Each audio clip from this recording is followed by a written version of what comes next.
Здравствуйте, уважаемая аудитория команды Темиров Лайф. На прошлой неделе вышло 2 скандальных ролика в отношении министра внутренних дел Кыргызской республики генерал-лейтенанта Ниязбекова Улана Макановича, который является сватом нашему президенту.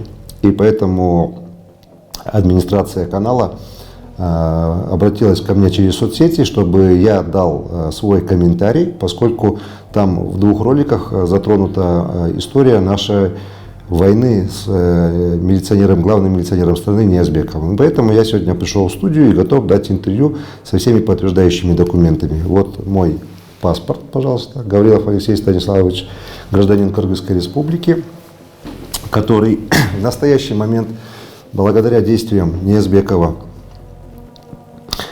на сегодняшний день я потерял самое дорогое в своей жизни. Это свою единственную мать. Тот юридический беспредел, который устроил Ниязбеков и связанная с ним команда судей, прокуроров, подчиненных ему следователей, судебных исполнителей. И его сейчас повлекли отчуждение нашей 3-комнатной квартиры по адресу город Бишкек, улица Металиева, 81/7, которая на настоящий день, вот хотите верьте, хотите нет, но оформлена на гражданина Аширкулу Лукинджибека, который является жителем села Аманбаева Карабуринского района Таласской области. И не зря он ходит и оказывает давление на моих всех соседей, где я прожил более 13 лет, что он является одноклассником, земляком, родственником министра внутренних дел, и что я ничего не добьюсь в нашей стране ни по линии судебной защиты, ни по линии Генеральной прокуратуры, ни по линии МВД, даже не по линии ГКНБ Кыргызской республики, которую возглавляет генерал Ташиев. На сегодняшний день квартира отчуждена. На 11 декабря назначен процесс выселения в Ленинском районном суде, на который Ниязбеков определением судьи Каримбаевой привлечен в качестве участника судебного процесса. Получается, что Ниязбеков и еще группа лиц, которых судья Каримбаева, известная своим скандальным решением по радио Азатыка, привлекла на процесс, хотят повторно отобрать то, что уже ранее отобрали и переоформили. И где же справедливость в нашей стране? Они отобрали наш бизнес, уничтожили. С Ниязбековым мы когда познакомились, моя фирма занималась, мы и сахаром занимались, и ГСМ занимались, и занимались автоперевозками. Сколько людям мы давали рабочие места. А это, как известно, постоянно наши высшие должностные лица государства говорят о привлечении инвестиций, чтобы молодое поколение училось, росло, не уезжало из Кыргызской республики, что всячески будут способствовать, всячески будут охранять. Но на самом деле, в действительности, оно все происходит по-другому. И суть нашего конфликта, она началась еще давно. Вот с Ниязбековым Уланом Макановичем, 28 августа 1975 года рождения, уроженцем села Аманбаева Карабуринского района Таласской области, я знаком в бытность, когда он работал оперативным сотрудником финансовой полиции по Аламудынскому и Сокотинскому району. Данные районы известны контрабандой с соседним Казахстаном. Наша фирма, где я был генеральным директором, была крупнейшим импортером сахара-песка в Кыргызскую республику. Он останавливал наши грузовые автомашины, перевозившие груз по его территории, якобы за недостаточностью грузосопроводительных документов, но после предъявления ему лично был вынужден отпускать без какой-либо мзды. Кстати, у Ниязбекова есть 3 страсти в жизни. Это автомашины, номера и атрибуты роскоши. Примерно в 2008 году мне стало известно, что он из финансовой полиции перевелся в МВД, и его перевели в Баркенскую область, которая также славится своими преступлениями в части контрабанды, поскольку граничит с Таджикистаном и Узбекистаном. Перед революцией 2010 года Ниязбеков работал в лицензионно-разрешительной системе ГУВД и имел доступ к секретным материалам и полностью по выдаче лицензий на оружие. В 2010 году, как известно, в апрельской революции после нее, министром внутренних дел становится покойный генерал Шерболот, уроженец Манасского района Таласской области, который находится по соседству с Карабуринской, который назначает Ниязбекова своим помощником. Теперь о связях с ОПГ.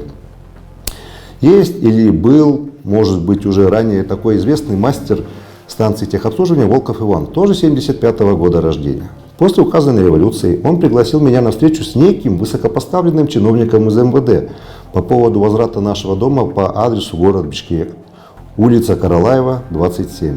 Да, действительно, этот дом принадлежал моей покойной матери до декабря 2009 года, пока она не продала его покойному Мелису Ишимканову, оформив его на его жену Асей.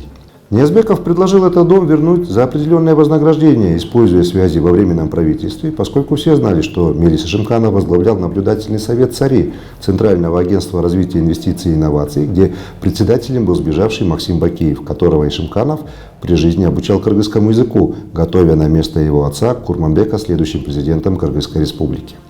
Тогда Ниязбеков оставил свое предложение вместе с красивым номером 0555 27 08 88.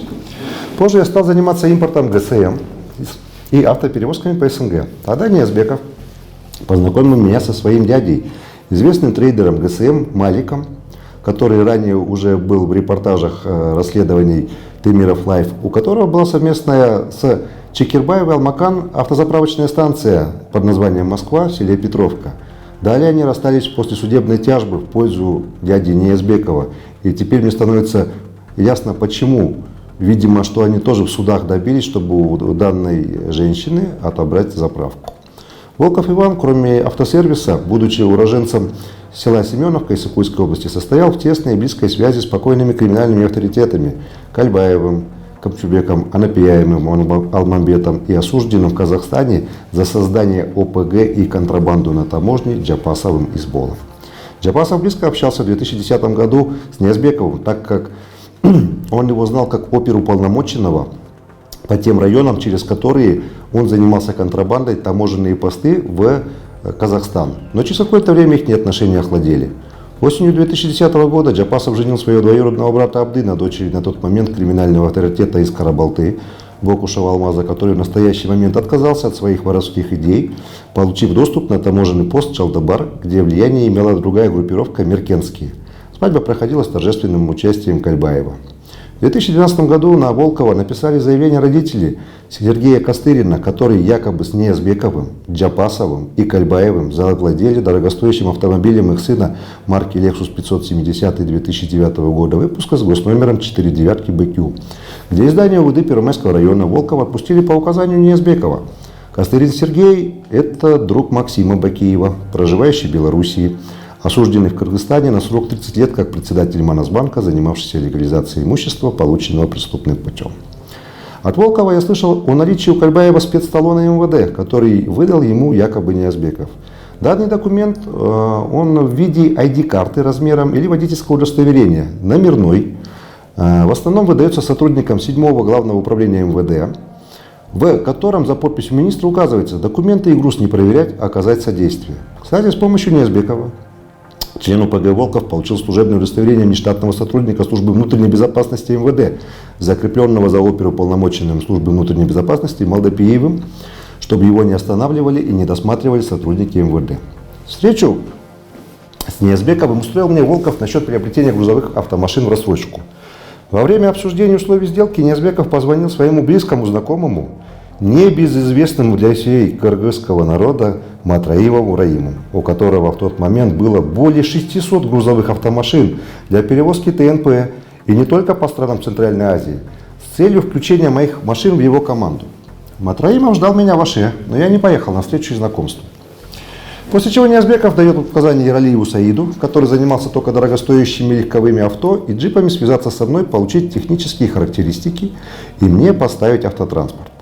Я передал по своим расчетам им 155 500 долларов США и данные ОСО Тунгуч-Транс, где я был и являюсь учредителем и генеральным директором.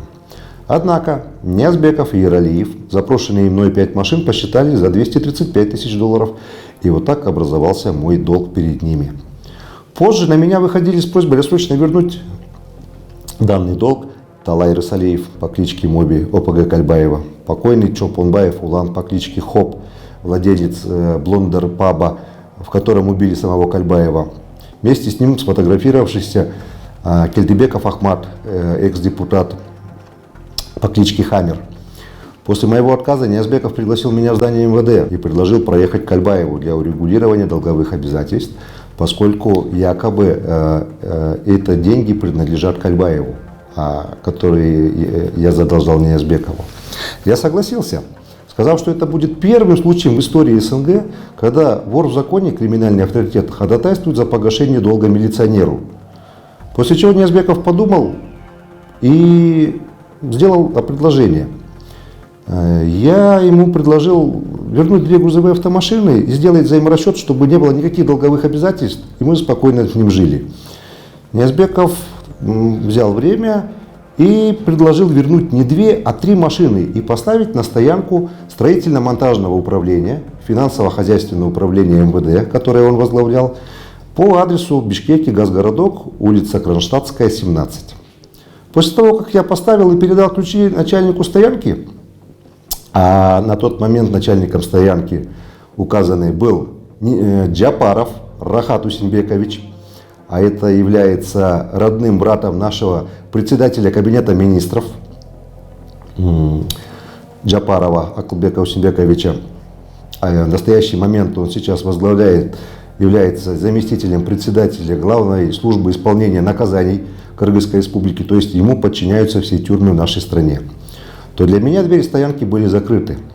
Ниязбеков Волков и нынче начальник главного управления ГКМБ по городу Бишкек Джумабеков Салмор, уроженец Карабуринского района Таласской области, составили и написали мне записку в виде, если так сказать, простым языком, который понимает, наверное, народ, в виде воровской малявы, что я получу свои 3 автомашины, если я отдам Ниязбекову 200 тысяч долларов США. То есть на 120 500 долларов больше, чем я им должен был. Данный документ я предъявил на тот момент заместителю председателя ГКМБ Кыргызской республики, директору антикоррупционной службы Садыгалиеву Бектену, который сказал, что это почерк Ниязбекова и судебно-почерковедческая экспертиза не требуется, поскольку недавно он уже писал объяснительную после скандальной статьи о кадрах министра внутренних дел Рысалиева, который также и является уроженцем Таласской области, о его назначениях на основе трайбализма по территориальной принадлежности, так называемой таласизации МВД. Средства массовой информации указывали, что незаконно, досрочно Ниязбекову присвоили звание полковника милиции и назначили начальником финансово-хозяйственного управления МВД. Это то самое управление, которое проводит все тендера, все закупает для нашей милиции, а численность милиционеров Кыргызской республики, по-моему, превышает 18 тысяч человек. После получения нашего заявления объяснительной, антикоррупционная служба ГКМБ стала адвокатом Ниязбекова. Его известили, и он тут же лег в стационар госпиталя МВД на больничный, чтобы в отношении него не велись следственные действия. После моего обращения в управление по борьбе с коррупцией Генеральной прокуратуры Кыргызской республики заместитель управления Абылкасымов Куан поведал мне, что в бытность работы в прокуратуре Аламдунского района к нему приходили заявители афганского происхождения, то есть те самые иностранные инвесторы, которые работали в нашей стране, с письменным заявлением, что Ниязбеков забрал у них под залог личный «Мерседес», который сотрудники прокуратуры обнаружили на территории отдела финансовой полиции по Аламдунскому району. И история с водворением автотранспорта на служебную стоянку повторяется. Да, иностранцам прокуроры вернули автотранспорт.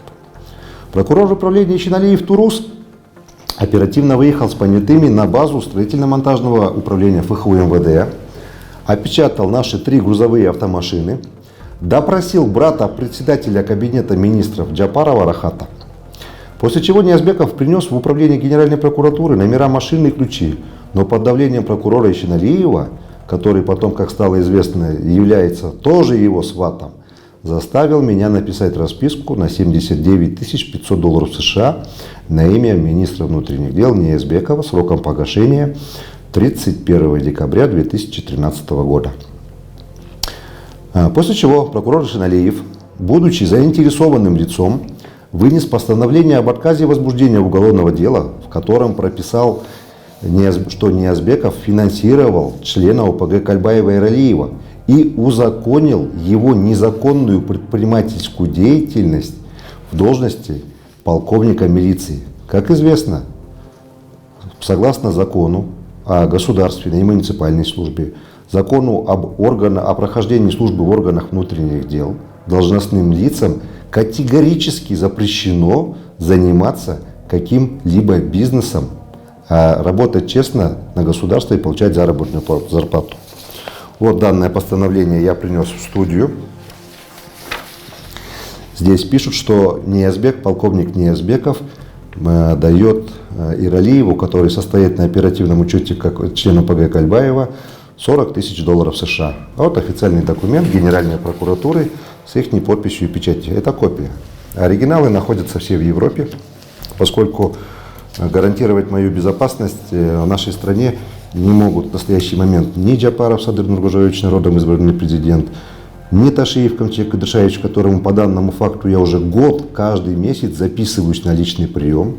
Но есть определенные лица, заинтересованные, чтобы я не попал на личный прием к Ташиеву, потому что я могу полностью изобличить те все преступления, которые совершил сват президента, ныне действующий министр внутренних дел Ниязбеков. Вот, пожалуйста, оно имеется в наличии. Я его оставлю в редакции. Кто захочет, с этой копией всегда может ознакомиться. Через неделю после вот этого постановления об отказе возбуждения уголовного дела я был вынужден отдать Ниязбекову свою автомашину, автомашину марки Toyota Land Cruiser 200, а доверенность выписать на человека, указанного Ниязбековым, членом ОПГ Иралиевым. Ниязбеков написал мне расписку на $50 тысяч США, который, что он получил в счет погашения долга. В настоящий момент в отношении моей квартиры, с чего я начал свои выступления, ведется уголовное дело. Оно уже 5-й год расследуется и не может передаться в суд. Так вот, в рамках материалов данного уголовного дела имеется расписка, вот это на $50 тысяч США, после чего она ставит в ступор наших следователей проводить какие-либо следственные действия в отношении главного милиционера нашей страны Ниязбекова Улана Мукановича. Март, апрель и май месяц 2013 года. Каждый день лица, а именно Ниязбеков, ОПГшник Иралиев, Волков, тоже ОПГшник, каждый день мне звонили и требовали вернуть $29 500 США. Это тот самый остаток, который остался после того, как они у меня забрали мою автомашину и переоформили на третье лицо.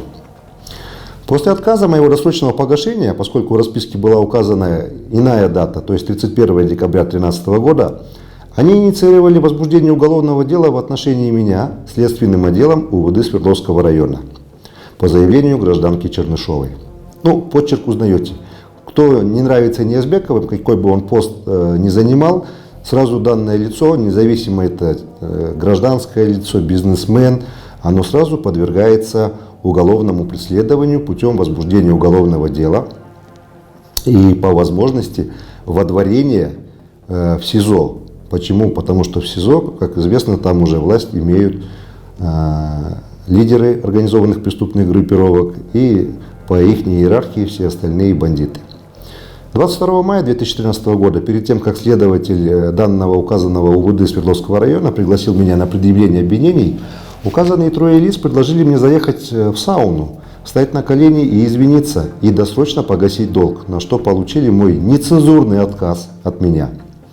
После предъявления мне обвинения в нанесении телесных повреждений без единого свидетеля, адвокат потерпевший Баки Кулдашев написал ходатайство на проведение комиссионной судебно-медицинской экспертизы, хотя позже его сын был задержан сотрудниками антикоррупционной службы ГКНБ в рамках дела, где оперативники и внештатники УВД Свердловского района подкидывали наркотики и вымогали денежные средства.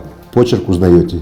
Темирову наркотики подкинули по заявлению какой-то женщины, без свидетелей, что они там устраивали бурбулятор и прочее после скандального расследования. И в итоге человека незаконно депортировали из страны. При этом Ниязбеков добился решения Верховного суда Кыргызской Республики, узаконив полностью свои действия. Все, у него один и тот же шаблон он использует. Следователь назначил комиссионную экспертизу. Но тот факт не учел, может и не знал даже, что на тот момент, на назначение в 2013 году, директором Республиканского бюро судебно-медицинских экспертиз при Министерстве здравоохранения Кыргызской Республики был гражданин Бигилеров Ильяс, уроженец, как вы думаете, Таласской области, откуда родом и Ниязбеков. Данную должность он получил после апрельских событий 2010 года не без помощи Улана Ниязбекова. Выгодно же, когда главный судебный медицинский эксперт может узаконить убийство, любые, все, что с человеком, с его здоровьем связано, любые заключения будет как первоначальная экспертиза судебно-медицинская, так комиссионная, так и комплексная, то, что разрешается нашим законодательством. Результат экспертизы был сфальсифицирован для утяжеления статьи обвинения мне с целью водворения в СИЗО номер 1 по плану Ниязбекова, чтобы возместить свои деньги теперь уже через так называемых черных, ОПГшников и бандитов, поскольку он был с ними тесно завязан. Адвокат заявил ходатайство взятия под стражу, однако сотрудники прокуратуры выступили против, оставив мне подписку о моем невыезде из города Бишкек. Дальше очень интересные моменты продолжаются с моим уголовным делом, так же как и с уголовными делами всех личностей, кто выходит против Ниязбекова. 1 августа 2013 года мое уголовное дело поступает в суд Свердловского района. Председатель Свердловского районного суда утром отписал дело одному судье, сообщил мне мой адвокат Цой Владимир, которого секретарь проинформировал о дате и месте судебного разбирательства. Однако на следующий день ему позвонил секретарь судьи Гильзидиновой Инары Ильгизовны и назначил иную дату судебного заседания. Как стало известно, что во время того, как Ниязбеков работал оперуполномоченным финансовой полиции по Чуйской области, то судья Гильзидинова работала следователем финансовой полиции. Поэтому она уговорила председателя уголовное дело отписать свое производство, чтобы меня осудить и отправить в тюрьму, где Кальбаев имел, как вы знаете все, безграничное влияние. Благо, мои адвокаты смогли добиться в Бишкекском городском суде отвода Гильзидиновой. И дело передали Есеналиеву Нурбеку, который на настоящий момент является председателем Бишкекского горсуда. Не добившись со своей подругой Гильзидиновой, Ниязбеков, будучи начальником финансово-хозяйственного управления МВД, подает иск в Ленинский районный суд о взыскании меня суммы в размере 1 миллион 484 тысячи сомов на основании вон той расписки, которую он получил под принуждением прокурора Есеналиева. Накладывает арест на 2 мои квартиры, хотя на тот момент его заработная плата, как начальник управления, не превышала 25 тысяч сомов в месяц. Получается, молодой полковник милиции в своем исковом заявлении указывает, что я ему нанес ущерб в сумме, за которую он получил бы теоретически за 6 лет работы в МВД, при этом, что он ни одного сома не тратил на жизнь.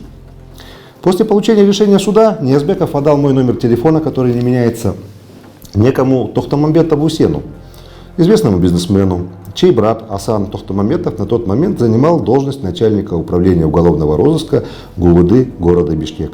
Вот видите, как все связаны милиционеры между собой. Усен мне предъявил решение суда в пользу Ниязбекова по социальной сети WhatsApp и сказал, что им поступило устное право требования $29 500 США в сомах, так как автомашина была куплена у них. Получив мой устный отказ, он сказал, что они сами разберутся с Ниязбековым. После чего их отец написал заявление в ГУВД Чуйской области по факту мошенничества, куда меня пригласил Асан Тохтамамбетов на разбирательство. Как недавно в расследовании Темиров Лайф обратно фигурировал тот же самый управление уголовного розыска ГУВД Чуйской области, которое забрало на свое разбирательство российского бизнесмена, который был лишен с помощью милиционеров $750 тысяч США, что по курсу в настоящий момент составляет более 60 миллионов сомов. Только после вмешательства сотрудников Управления собственной безопасности МВД меня отпустили из здания ГУВД Чуйской области, потому что я их известил, что сын не может объективно рассматривать заявление своего отца. В ходе ротации МВД Асан Тохтамамбетов был назначен позже начальником РОВД Сокулукского района Чуйской области. После назначения министра внутренних дел Джунушалиевым Кашкар Аслахановичем была выявлена связь Асана Тохтамамбетова с покойным криминальным авторитетом Чингизом Джумагуловым по кличке Дö, смотрящего за Чуйской областью, которую они с братом, бизнесменом, который ко мне обращался по заявлению Ниязбекова, подарили дорогостоящий джип, за что его и уволили из органов внутренних дел. Теперь я верю, что при помощи последнего они могли получить свой долг с Ниязбекова, а Ниязбеков сдал эту информацию в отместку министру. Мы с нашими адвокатами добились назначения повторной комиссионной судебно-медицинской экспертизы с привлечением независимого частного судмедэксперта, которого не то что не любят, его просто ненавидят по сегодняшний день в Республиканском бюро судебно-медицинских экспертиз Министерства здравоохранения Шалибекова Куата, и так как он был ранее ихним руководителем. Моношев Марат, начальник отдела комиссионных экспертиз и судебно-медицинской экспертизы, написал судье отказ проводить совместно с Шалибековым комиссионную экспертизу. Судья Исиналиев, который нынче возглавляет Горсуд, без прокурора, без меня, без моих адвокатов, в приостановленном им же на время производства экспертизы в уголовном деле вынес постановление об исключении из списка экспертов Шалибекова как специалиста, хотя он ранее своим определением включил его как эксперта. Когда Моношев, начальник отдела комиссионных экспертиз Республиканского бюро судмедэкспертизы, нас известил об этом, мы с адвокатом пришли к судье с его незаконным постановлением, на что он попросил заявить ему отвод, который он тут же на месте бы удовлетворил. На данный судебный акт мы подали жалобу в Бишкекский городской суд. При оформлении жалобы и направлении дела в вышестоящий суд судья Исиналиев просто, банально украл свое постановление из материалов уголовного дела, которое он рассматривал. Это заметила скандальная судья Бишкекского городского суда Воронцова и отказала нам по причине отсутствия предмета жалобы, то есть постановления судьи Исиналиева. После возвращения дела в районный суд мы заставили судью Исиналиева вложить в его постановление материалы уголовного дела и направить его снова в вышестоящий суд, где оно было отменено как незаконное. Перед проведением экспертизы от адвоката потерпевшей поступило предложение: обмен встречного заявления о прекращении уголовного дела на расходы, понесенные Ниязбековым, в размере 1 миллион 200 тысяч сомов, что на тот момент по курсу составляло 25 тысяч долларов США.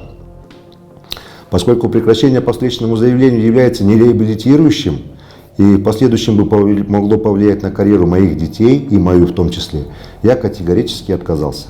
Проведенная повторная судебно-медицинская экспертиза комиссионная доказала факт аггравации и симуляции потерпевшей, после чего Исиналиев приговорил меня к штрафу в 5000 сомов наказанию и прекратил уголовное дело по сроку давности. Исковые требования потерпевшей, знакомой Ниязбекова, сократив с 1 200 000 сомов до 50 000 сомов, то есть в 24 раза, без каких-либо подтверждающих документов. Видимо, это была благодарность за свою работу, чтобы меня осудить и привлечь к уголовной ответственности. Вот генерал Ташиев сейчас заявляет, говорит, что мы знаем, что судьи берут взятки, но не можем доказать. Вот поэтому я и говорю: пригласите меня, генерал, на личный прием, истребуйте дела, мои документы. Вы сразу поручите ГСУ возбудить дела в отношении судей, и будет тогда факт борьбы с коррупцией. Далее. Все оперативные номера Министерства внутренних дел Кыргызской Республики всегда проходят через финансово-хозяйственное управление, то есть которое их изготавливает и которое по рапорту выдает сотрудникам. Я писал об факте, что Ниязбеков раздает незаконно оперативные номера сотрудников милиции сотрудникам ОПГ в прокуратуру города Бишкек вместе с разрешениями на тонировку членам ОПГ. Далее, на Моссовете безызвестном, а точнее по адресу города Бишкек, улица Абдрахманова, 144, есть известное обменное бюро, принадлежащее уроженцам Манасского района, обратно Таласской области, выходцам рода Ачекей, так оно и называется, обменный пункт Ачекей. Ранее это было общежитие для сотрудников МВД, которые приватизировали братья Шер, Болот покойный уже, а его родной братишка Садык нынче посол во Франции. Ранее депутат партии Атамекен, где, как вы знаете, в основном все выходцы из Таласской области. В этом обменном пункте многие выходцы из Таласской области, кто занимается бизнесом, хранят свои денежные накопления, меняют деньги и переводят. В том числе ранее хранилась семья Султановых. Алымбай Алымбаевич Султанов известен как сват президента Атамбаева, генерал милиции, уроженец села Джейде Манасского района Таласской области. Его сын Улан Алымбаевич Султанов в настоящее время занимает должность, как вы думаете, службы борьбы с незаконным оборотом наркотиков МВД, друг и земляк Ниязбекова, на 2 года его младше, или на 1 год, там они считают погодки, да. После скандала с многочисленными задержаниями подчиненных ему оперативных сотрудников СБН МВД, сотрудниками ГКНБ, Единственный, кто по результатам необъективного служебного расследования службы внутренних расследований МВД не получил никакого ни уголовного, ни дисциплинарного наказания, стал данный полковник милиции. В 2016 году они по заявлению гражданина Осмонбекова Алыбека, менеджера обменного пункта Чекей, родом из села Кызылжилдыс Манасского района Таврической области, зарегистрировали сразу в ГСУ, Главном следственном управлении МВД, якобы по факту мошенничества, заявление в отношении меня, на которое министр внутренних дел на тот момент Джунушалиев Кашкар Астаханович поставил свой личный контроль, как будто это было массовое убийство или акты терроризма. Далее ихний земляк, уроженец Таласской области, уже бывший начальник Главного следственного управления МВД Умиталиев Талант Джельдегерович, пригласил меня в Главное следственное управление МВД для дачи объяснений по данному факту.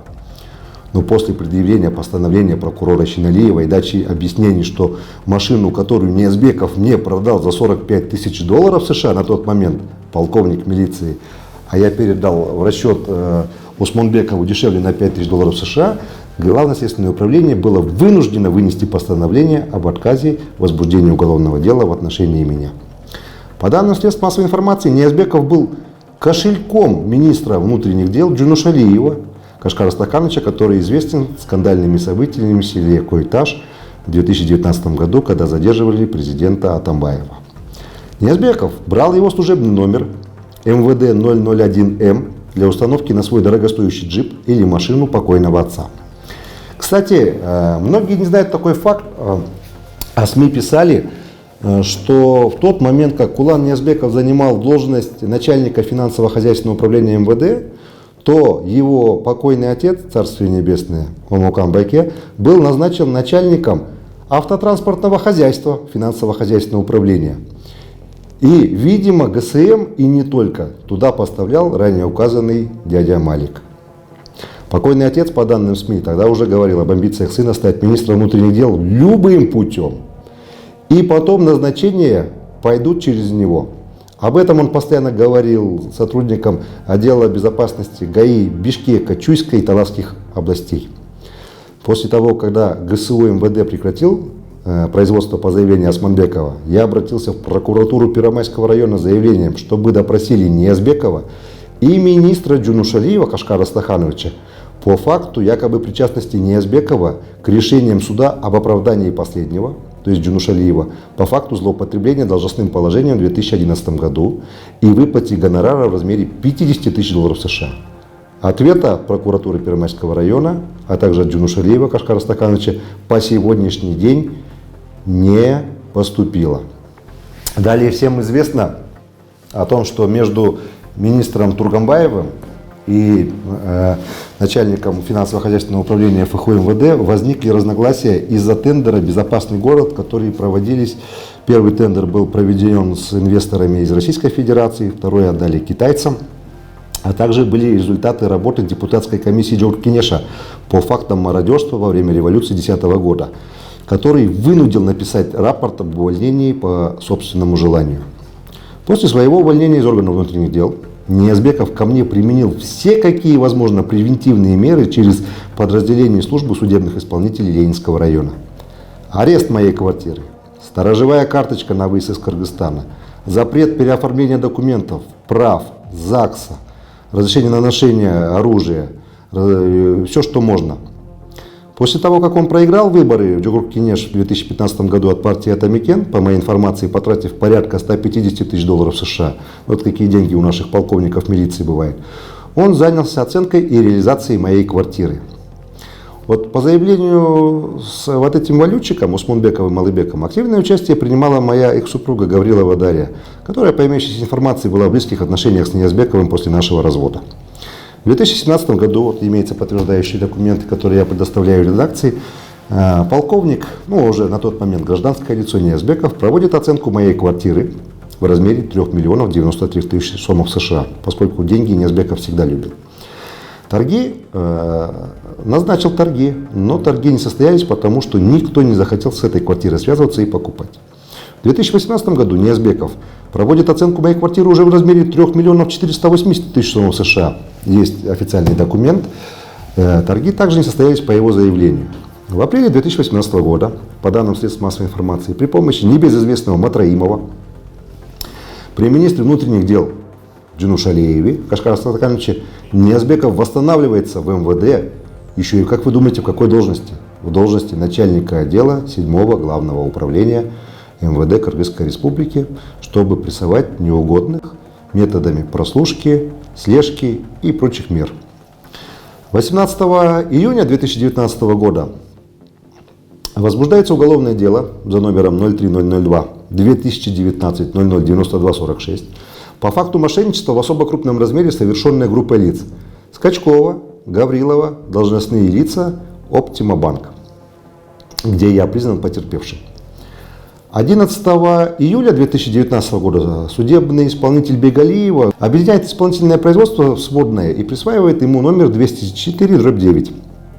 6 августа 2019 года своим постановлением уполномачивает должницу, подозреваемую по уголовному делу, провести оценку в размере 3 235 000 сомов США в агентстве напротив Оптима Банка. То есть, чтобы им хватило денег и Скачковой, и Ниязбекову. Во время судебного разбирательства на действия данного судебного исполнителя Бегалиевой Ниязбекову и двум мошенницам стало известно о расторжении договора дарения на эту квартиру между покойной моей матерью и мною.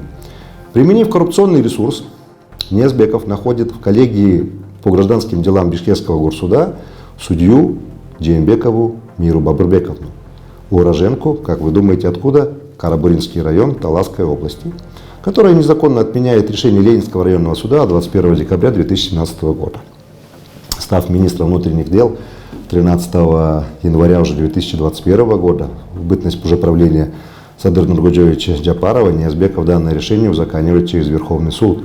И дело поступает в производство судьи Тимирбековой, как вы думаете, уроженки Карабуринского района Таласской области, которая его не рассматривая списывает в архив районного суда.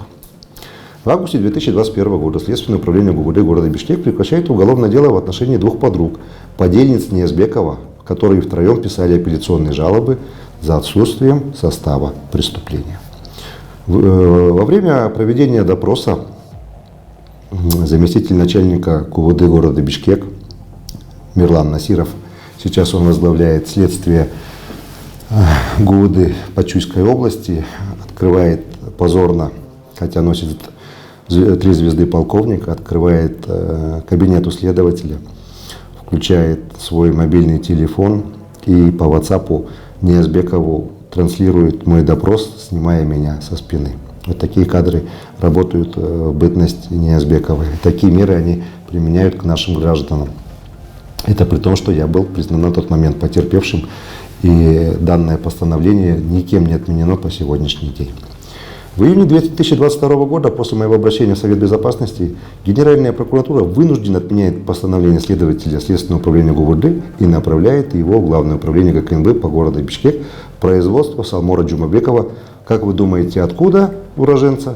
Абсолютно верно, Карабуринского района Таласской области.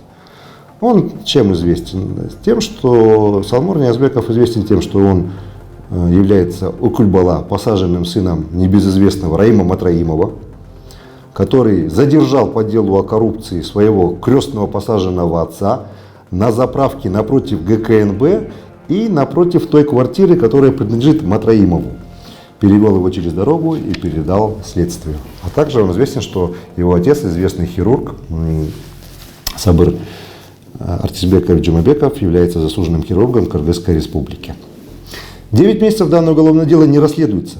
Ниязбекова не допрашивают. Вот имеется постановление следователя об отказе допроса Ниязбекова. При этом Ташиев и Джапаров постоянно говорят, что неприкасаемых в нашей стране нету. И Ниязбеков становится сватом нашего президента Садыра Нургоджевича Джапарова. 25 марта 2023 года заместитель генерального прокурора Султанов Улугбек Ташболотович, это первый заместитель, который курирует следствие всей республики, а также оперативно-розыскную деятельность, признает необъективность Главного управления ГКНБ, МВД и передает материалы в Следственное управление прокуратуры города Бишкек. Дело поступает в производство следователя прокуратуры Ленинского района Саты Балдеева Эльзара Ильмурзиевича, чей отец депутат Джугур-Кенеша Сатыбалдеев Эльмурза Ракеевич является укулята, то есть посаженным отцом дочери Кальбаева. Остается вопрос, как он прошел спецпроверку при назначении на должность с доступом к секретным материалам. Соответственно, он не стал привлекать к уголовной ответственности двух мошенниц, которые также с Ниязбековым занимались отъемом моей квартиры, отпустив после очной ставки здания прокуратуры. 15 мая 2023 года, после 6-месячного укрывательства преступления начальником УСО, то есть это управление, которое поддерживает обвинения во всех судах Генеральной прокуратуры Шукурбековым Азизом, старший прокурор, старший следователь по особо важным делам прокуратуры города Бишкек Джапаров Султан возбуждает уголовное дело по факту незаконного проведения торгов ПССИ Ленинского района и на сегодня, являясь начальником отдела 8-го главного управления, оказывает давление на следователей, направляя дело в суд. 26 мая 2023 года в ГОМ номер 5 УВД Первомайского района обращаюсь я с письменным заявлением о принятии мер в отношении родственника, одноклассника и земляка Ниязбекова, гражданина Аширкул-Улу Кенджибека, по факту легализации имущества, полученного преступным путем. На сегодняшний день, после убийства Кальбаева, это самая популярная статья 222, но в милиции она не работает. Она, похоже, только работает в отношении Кальбаевой, только в зданиях ГКНБ и только под личным контролем генерала Ташиева. На сегодняшний день, несмотря на контроль министра внутренних дел, после 3 моих к нему обращений он контроль поставил лично Ниязбеков, ни одного следственного действия за 6 месяцев нет. Генералу Ташиеву записываюсь на личный прием с 1 декабря 2022 года, но начальник отдела службы собственной безопасности ГКНБ Мусаев У вместе с начальником главного управления ГКНБ по городу Бишкек Джумабеков не допускают меня в интересах Ниязбекова на личный прием к Ташиеву.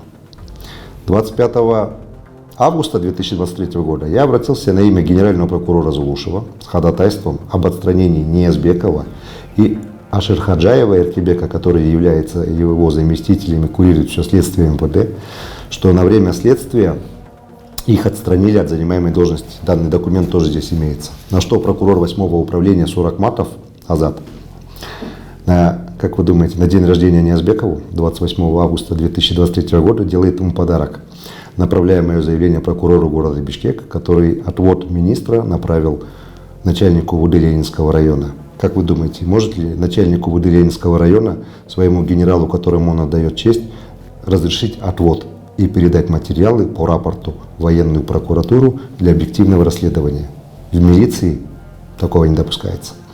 Получается, что Ниязбеков, используя свою многотысячную армию сотрудников милиции, специальные средства для наблюдения, фиксации преступления, можно сказать простым языком, который понимает простой народ, зашугал генерала Зулушева Курманкула Тохтуралиевича, который боится меня в течение года принять на личный прием. Доказательства отсутствия надзора за единообразным исполнением законов. Взять дело того же скандального министра Бельшинереева Алымкадыра. Генеральный прокурор возбудил 7 уголовных дел в отношении него. А Ниязбеков прекратил за отсутствием состава преступления, при том, что было краткосрочное лишение свободы, а ущерб государству в размере более 1,5 миллиарда сомов никто не оплатил на сегодняшний день. Прокурор Суракматов Азат является братом осужденного за незаконное обогащение Суракматова Азиза, экс-мэра столицы, чье дело было прекращено за истечением срока давности, и имеет доступ к секретным материалам. Узаконил обвинение и арест депутата Джугур-Кенеша Мадумарова. А кто в отношении Мадумарова расследовал дело? Конечно, Ниязбеков. Скандальное дело узников по Кемпирабаду расследовал ГСУ МВД под контролем Ниязбекова. Ждем судебного решения. В производстве следственной службы УВД Ленинского района имеется еще одно уголовное дело по факту мошенничества особо крупным путем за номером 03-001-2019-00-23-29 по нашему заявлению Усотунгучтранс, где я являюсь директором и учредителем, по грузовой автомашине, купленной у Ниязбекова в том же 2013 году. В суд дело не передается, ущерб не возмещается. Мы признаны потерпевшими, но не указана сумма ущерба. Ниязбекова боятся допрашивать, и на данную машину следователи боятся назначать экспертизу оценки нашего ущерба. Шеф подозреваемого по данному уголовному делу Письмакова Виктора, директора ОСО ВВП Транс Буатаев Адилет, содержится под стражей ГКНБ по легализации имущества Кальбаева и является сыном известного юриста Каликовой, которая тоже известна своими рейдерскими захватами. Получается, что в настоящее время Ниязбеков и две подельницы, Скачкова и Гаврилова, хотят повторно отобрать то, что ранее уже отобрали и оформили на земляка Ниязбекова Аширку Лулу при помощи снова же Ленинского районного суда через судью Каримбаеву наше имущество. Попробуйте написать пост в соцсетях про наше руководство страны, про Сандыра Нургужевича, про Камчаляка Кадыршаевича где-нибудь, например, в России, да, вас быстро установят представительство МВД Кыргызской Республики Российской Федерации и экстрадируют, максимум 2 суток, а то и в течение суток, и предадут суду. Зато ведомство Ниязбекова на протяжении 6 месяцев не может установить гражданку Скачкову в Российской Федерации, которая на судебном процессе хочет повторно завладеть моей квартирой.